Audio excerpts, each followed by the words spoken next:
souffrir sérieusement Ludovic Mercier. Et pour un demi d'ouverture, s'il n'a pas de bras droit, jouer à une main, ça paraît très très délicat. Arnaud Coste à la réception de cette balle. Très bien fait, ballon au sol. Broncan. Ouh, ce ballon qui a failli échapper à Arandiga.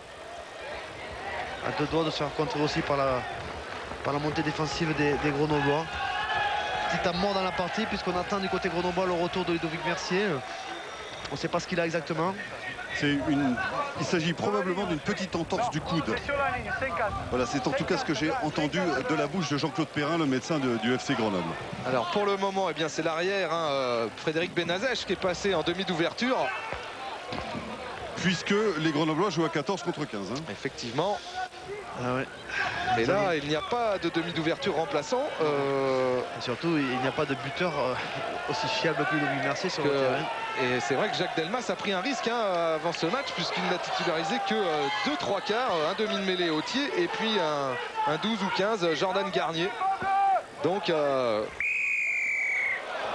Benazèche à ce moment-là passerait peut-être effectivement définitivement à l'ouverture. Il va revenir sur le terrain, Ludovic Mercier. La prochaine faute de ce type, c'est carton jaune. Allez. Alors, il n'y a plus l'éponge magique, le rugby a un peu changé, mais... Ce type, il s'appelle... c'est le troisième, il s'appelle Queue de Mort. Monsieur l'arbitre l'appelle ce type.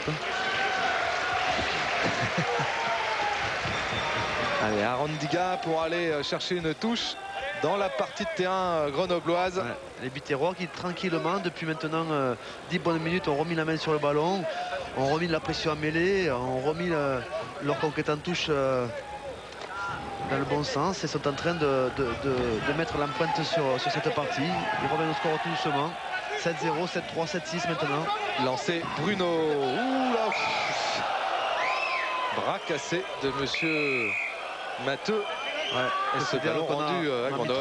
Trop de temps pour lancer ce ballon en touche, trop de combinaisons, trop de temps s'est passé entre le début de la touche et le moment où le ballon a quitté les bras du lanceur.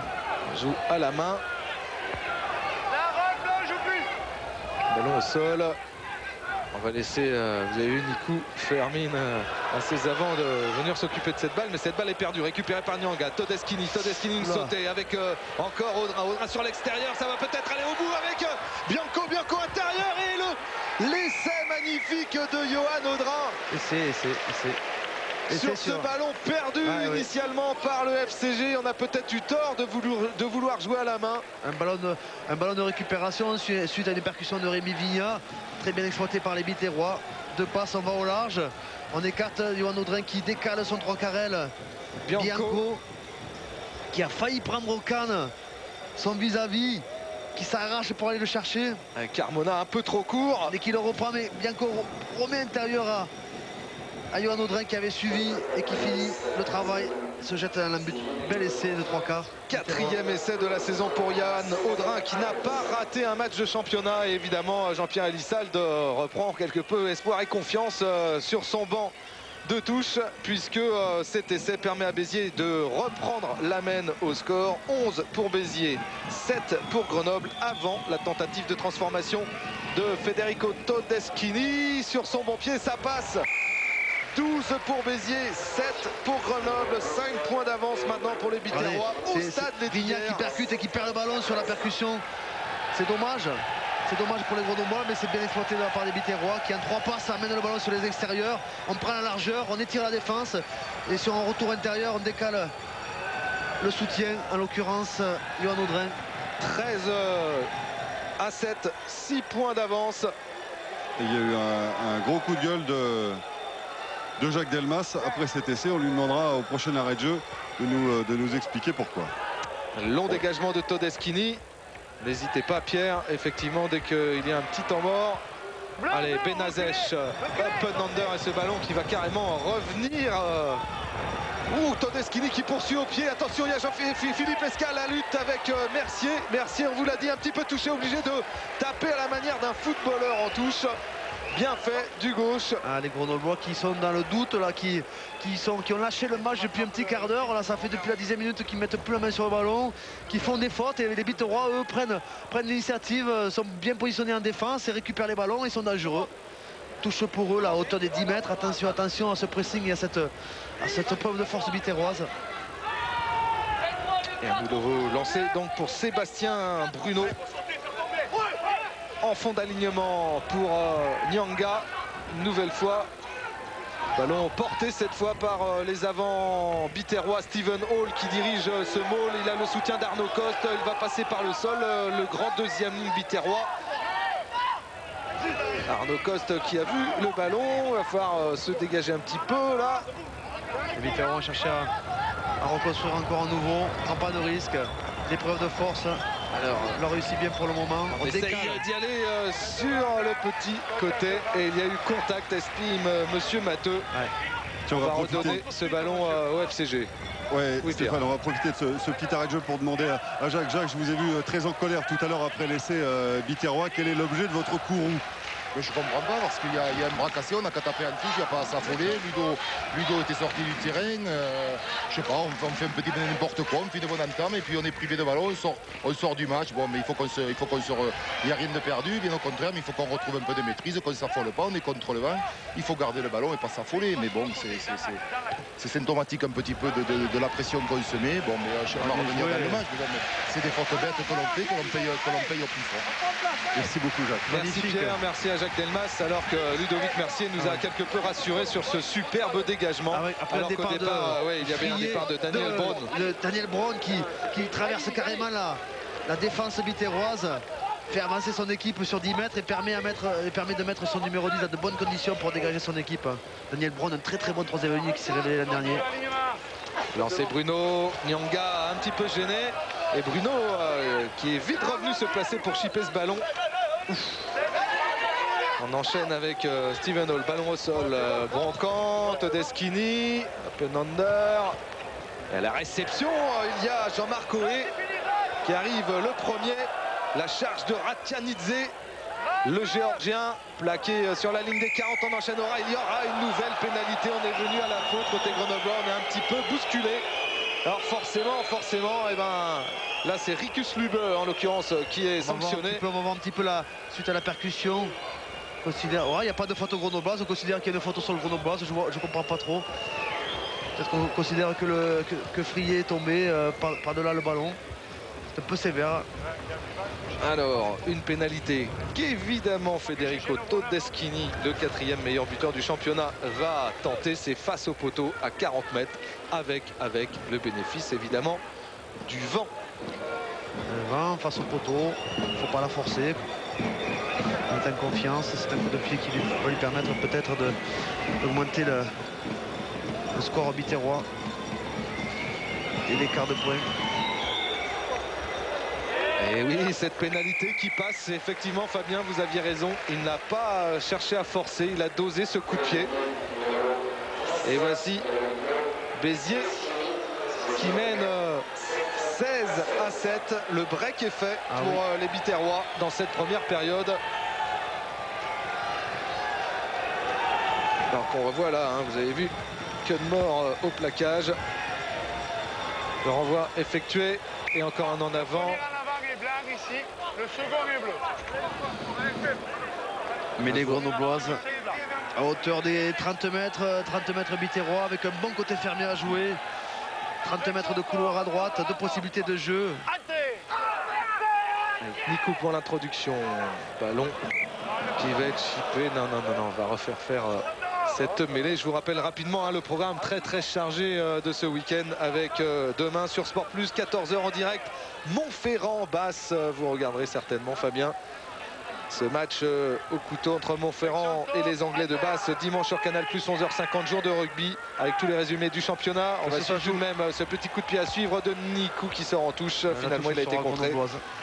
Donc jour de rugby 11h50 sur Canal+, et dimanche sur Sport Plus à 16h, l'autre demi-finale de la Coupe d'Europe, Munster face au Wasp, pour savoir qui du Munster ou des Wasp affrontera Biarritz ou Toulouse qui se disputeront. Donc une place en finale demain. Touche raccourci joué par les Grenoblois. Bordeaux-Bègles. Touche raccourci joué par les Grenoblois. L'arbitre a signalé une faute. On reviendra à la faute. On a un biterrois à écrouler le môle, le Grenoblois qui était formé. Une riche semaine. On va voir le ralenti. Une riche semaine, Stéphane, parce qu'il faut rappeler aussi que mercredi soir, on aura en direct sur Canal Plus Sport et Sport Plus le match entre le Stade Français et Montferrand, match en retard de cette 13e journée. Effectivement, on l'avait dit en ouverture de cette retransmission. Et c'est vrai que ce match est aussi d'importance, notamment pour le Stade Français. C'est vrai que Montferrand a gâché une nouvelle chance de se qualifier lors de la dernière journée en perdant, alors que le Stade Français a réussi l'exploit d'aller gagner à Agen d'un petit point, 12-11 à 14 contre 15 d'ailleurs en fin de match. On va suivre cette progression. Les Grenoblois qui portent le ballon depuis maintenant 10 avec mètres. le capitaine Frière en fer de lance qui indique la manœuvre à suivre. Il y a là Mathieu, il y a là Guetzal, L'arbitre a signalé une pénalité pour les Grenoblois. Effectivement, on est sanctionné côté Bicterrois et ce sera une pénalité bien placée pour Grenoble et l'occasion pour les Grenoblois donc de réduire le score. Signale une position de hors-jeu du 1 blanc d'après ses dires. Alors que les Grenoblois portaient le ballon depuis 10 mètres, étaient bien organisés autour du porteur de balle. Ils cherchent à réagir maintenant. Après ces 20 minutes très difficiles où ils ont encaissé carrément 16 points. Un essai et le reste des coups de pied de Todeschini. Alors qu'on a atteint, vous le voyez en haut à gauche sur votre écran, la demi-heure de jeu dans cette première période. 16 pour Béziers, 7 pour Grenoble et une pénalité placée sur le bon pied. Attention, de Ludovic Mercier. Oh, le poteau rentrant. Un petit peu de chance pour pourtant elle était à peine à 20 mètres, mais à 15 mètres des poteaux. Vous avez comme le ballon l'a sorti carrément de sa trajectoire. Heureusement qu'il avait vraiment anticipé, qu'il avait visé l'intérieur. Et comme qui dira au tennis, break débreaké. Car grâce à cette pénalité de Ludovic Mercier, eh bien, Grenoble revient à 6 points de Béziers. Et donc à un break débreaké. C'est pas mal. À moins d'un essai transformé. Mercier à nouveau du gauche qui ne trouvera pas la touche. Il va trouver l'arrière Arandiga qui sert Arnaud Cos, le numéro 8 qui a glissé sur ses appuis. Il faut libérer son ballon très rapidement, autrement il va être sanctionné. Alors ça tarde un petit peu à sortir. Broncan était juste derrière son numéro 8. Voilà, il va taper par-dessus le demi de mêlée Biterrois. Et à la réception, Ludovic Mercier. Qui va tranquillement attendre que ses joueurs se replacent derrière lui. On va pas refaire la même bêtise que tout à l'heure que sur le bras cassé où on a pris un essai après avoir voulu jouer trop rapidement. On va aller en touche tranquillement. On va essayer de se repositionner défensivement pour contrer l'initiative biterroise. On est face au vent, on doit simplement contrôler le jeu, contrôler le temps. Et en gros plan, Jean-Pierre Elissalde, l'ancien coach emblématique de La Rochelle. Aujourd'hui, qui fait du très bon travail à Béziers. Et Jacques Delmas qui fait du non moins bon travail à Grenoble. Ouais, c'est deux coachs, deux figures des coachs français, deux très bons entraîneurs. Todeschini, Audrin intérieur avec Arnaud Coste, plaqué. Ballon libéré, Broncan, Stephen Hall. Sud-africain.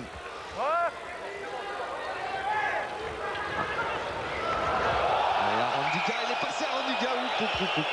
Il y a un contact. Il y a un jeu sans ballon d'Arnaud Coste qui a fait obstruction sur le défenseur, en l'occurrence sur Brown, et qui a laissé la place carrément à son ailier pour lui permettre de jouer dans le couloir. C'était bien joué, mais l'arbitre était là, heureusement, pour les Grenoblois. Regardez, on va voir Arnaud Coste qui empêche Daniel Brown de défendre.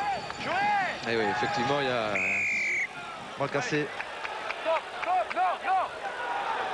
L'arbitre qui fait attendre Broncan, le demi de mêlée, qui peut jouer avec son talonneur, puis Todeschini, coup de pied rasant. Il est pas derrière. Il n'y a personne derrière qui va arriver le premier, peut-être pour les... Oh là là.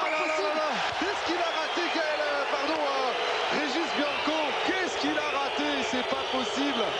Alors qu'ils étaient deux Biterrois à pouvoir se jeter sur cette balle. Quelle occasion d'essai énorme.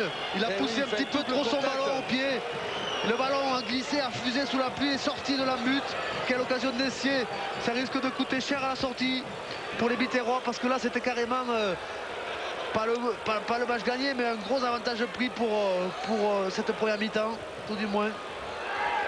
Et oui, il a fait un double contact, pied gauche, pied droit, et c'est son pied droit qui a envoyé le ballon en ballon mort.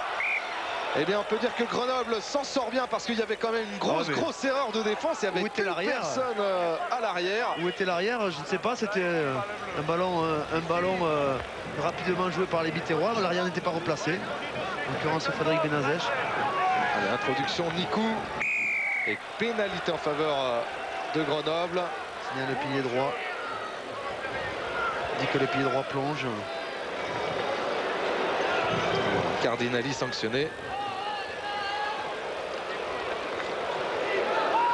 Et là, on a Ludovic Mercier qui va aller chercher la touche et qui va bénéficier en plus du lancer. On va revoir cette action. Merci Pierre Patrolin avec Todeschini qui tape merveilleusement. Il a vu qu'il n'y avait pas de second rideau, pas de troisième rideau. Et là, c'est Nikou qui est obligé de faire l'effort. Ils sont deux, ils peuvent plonger carrément dans le but en prenant le ballon. Et finalement, il fait un double contact et il vendange cet essai aussi pour Johan Audrin qui était bien placé. Avec des conditions comme celle-ci, il suffisait de plonger. En glissant, on arrivait à passer la ligne. Grosse occasion manquée pour les Biterrois à 5 minutes de la fin de cette première période dans le temps réglementaire. Alors le jeu des Grenoblois qui viennent de faire une petite faute là sur un enchaînement auprès des troisième lignes. Cudmore a lâché le ballon alors qu'il cherchait à faire jouer son soutien. Alors que là, il me semble que c'est Michel Perrier, le pilier gauche de Grenoble qui reste au sol. Michel Perrier, un vieux de la vieille, 35 ans, toujours présent, passé par Toulon notamment, arrivé cette année de Bègle-Bordeaux. Il semble un petit peu touché à la nuque. On espère que c'est pas grave. International. En 94 avait commencé sa carrière internationale face à l'Angleterre. En 95.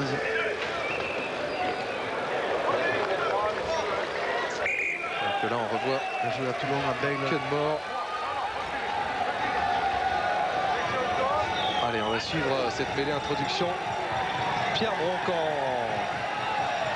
un ancien occitan notamment, dont le père ce dégagement d'Arandiga sous la pression.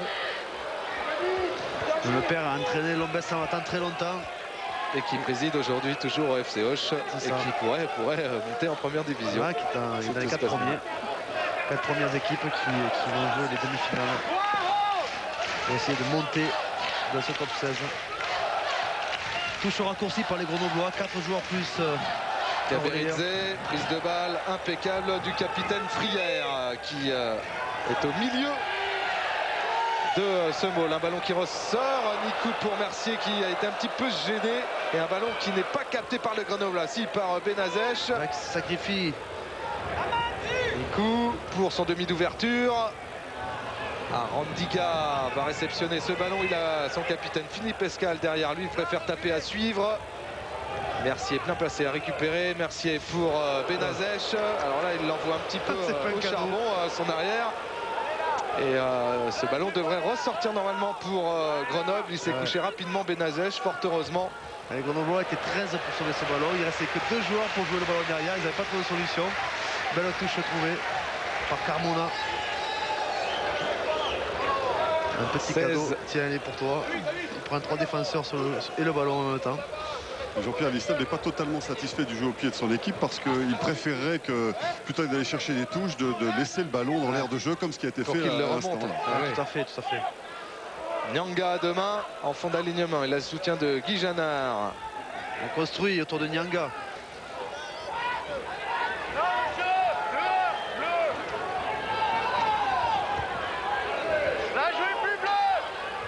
Ballon au sol, Broncan, Todeschini intérieur avec Philippe Escal, son capitaine, qui résiste, il resserre son demi d'ouverture. Ouh là, il a été chassé copieusement par Cudmore, le Canadien. Très physique, très physique. Et bien fait de la part de Grenoble qui cette fois reprend son pressing offensif. Et il ne faudrait pas que les esprits s'échauffent dans cette rencontre qui tient pour l'instant toutes ses promesses. Oui, alors messieurs, gardez votre calme. Ça se passe dans de bonnes conditions. Les deux équipes font preuve d'un bon état d'esprit. Petite échauffourée. Alors, le 2 blanc, c'est Sébastien Bruno qui va se faire sanctionner. Ouais, je pense que ça comporte le jaune. Et là, ça peut coûter cher. Ça peut coûter cher. Sébastien Bruno, Philippe Escal qui vient donc aux nouvelles. Il vient en travers pour le casser d'un coup de tête. Jaune pour Sébastien Bruno et Béziers qui perd donc son talonneur pour la fin de cette première période et peut-être le début de la deuxième. Il reste 1 minute dans le temps réglementaire. Sébastien Bruno qui a fait toute la saison en tant que titulaire, une seule fois remplaçant, une sélection, c'était contre le Pays de Galles en 2002. Il avait même, on peut considérer, gagné le Grand Chelem à l'époque. Et là, Sébastien Bruno sur cette action qui se fait sanctionner. Il vient sur le côté, le ballon était perdu, il était grenoblois. C'est un peu sévère, c'est vrai qu'il vient sur le côté, qui s'engage assez fortement sur Free, en l'occurrence sur la 3e ligne. Ouais, je pense que c'est une décision ma foi juste de l'arbitre, qui doit sanctionner le jeu dur quand même. Sébastien Bruno qui est très très fort en mêlée, qui va sûrement manquer dans les 10 minutes qui vont suivre, notamment les minutes face au vent. C'est un talonneur très très fort en mêlée qui sert à bien sa première ligne, qui est bien positionné pour prendre la poussée dans sa seconde ligne et pour diriger sa mêlée. C'est vraiment un très très bon talonneur avec beaucoup de puissance sur le jeu de mêlée. Ouais, l'arbitre a estimé qu'il venait sur le côté un peu de ce maul qui était en train de se construire, et donc jaune pour Sébastien Bruno, un ancien Nîmois passé par la section paloise aussi. On jouera 2 minutes de temps additionnel dans cette première période. Merci Pierre, et on va suivre peut-être l'une des dernières attaques pour Grenoble avec ce ballon dans les mains du talonneur Gaberidze. Et maintenant de son capitaine Frière qui le laisse au sol. On enchaîne au ras, c'est bien fait, c'est construit. On rentre dans les 22 mètres et un ballon perdu récupéré par Arandiga qui a tapé le plus loin possible. Et attention à cette relance grenobloise avec bien fait Benazech. Et puis on enchaîne sur l'extérieur avec Louvel qui va passer. Et coup de sifflet de Monsieur Matteux. Alors qu'on n'a pas entendu Jean-Victor Bertrand qui va placer un essai. L'arbitre non plus n'a pas... Non, le public non plus n'a pas entendu ce coup de sifflet de Monsieur Matteux. Alors que Jean-Victor Bertrand croit encore avoir aplati cet essai. Ah, Monsieur Matteux a signalé un en avant de passe. Les Grenoblois ne l'ont pas vu, c'est très litigieux. Voyons, on va revoir cette action ralentie. C'est cette passe qui signale. C'est limite. En attendant, il y aura une mêlée, et pour jouer cette mêlée, on va faire rentrer Dimitri Schwarziaski du côté de Béziers, puisque évidemment Sébastien Bruno n'est plus là. Alors il faut faire sortir quelqu'un, et c'est Yannick Nyanga qui va sortir. Un jeune remplace un autre jeune. Le score 16 pour Béziers, 10 pour Grenoble. Grenoble qui, je vous le rappelle, a joué contre le vent lors de cette première période. Et nous sommes dans les arrêts de jeu de cette première période.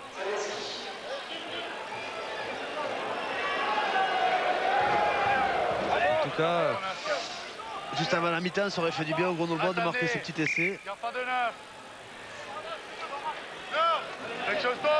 Parce que c'est la dernière action qui va se jouer maintenant. Introduction, Pierre Broncan. Alors Escal qui était En position de 8. en position de 8. Au coup de sifflet de Monsieur Matteux, il y aura une nouvelle mêlée. Et Monsieur Matteux qui siffle la fin de cette première période, qui voit donc l'ASB mener ici au stade Lesdiguières sur ce score donc de 16 à 10.